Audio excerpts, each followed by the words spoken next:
Assalamu alaikum. In this video, how to make a transparent text box in Photoshop. Let's get started. First of all, use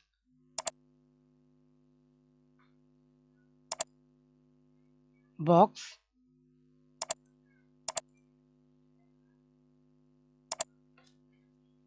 press enter and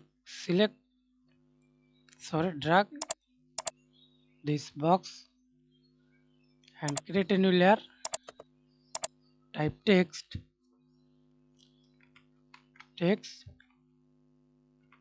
box.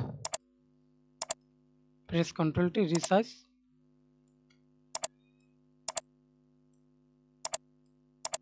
Hold Ctrl, align middle. Okay. Hold Ctrl, select text. Create a layer mask. Hold Ctrl, press I and remove this text. See this transparent text. Thanks for watching video. Please subscribe to my channel, like, comment, share.